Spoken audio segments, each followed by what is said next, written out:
یہ جو تحفہ تھا اس کو مارکیٹ میں خان صاحب نے بیچ دیا، جو یہ بکا 5 کروڑ 70 لاکھ روپے کا۔ یہ خان صاحب کے جو گوشوارے ہیں ان میں بھی جو ہے اس کو ظاہر کیا گیا۔ عمر ظہور نام کے کسی شخص کو یہ گھڑی نہیں بیچی گئی، نہ ہی یہ گھڑی کبھی جو ہے وہ فرا گجر جو ہیں ان کے جو ہے وہ حوالے کی گئی بیچنے کے لیے۔ منی لانڈرنگ کے کیس میں عمر ظہور ناروے کو چھوڑ کے وہ دبئی میں آ کے رہنے لگا۔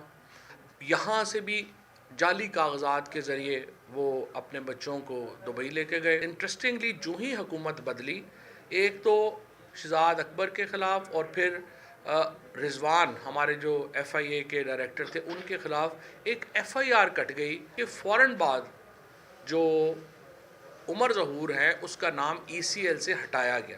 ہم نے یہ فیصلہ کیا ہے ہم عمر ظہور کے خلاف دبئی میں قانونی کارروائی کا آغاز کر رہے ہیں۔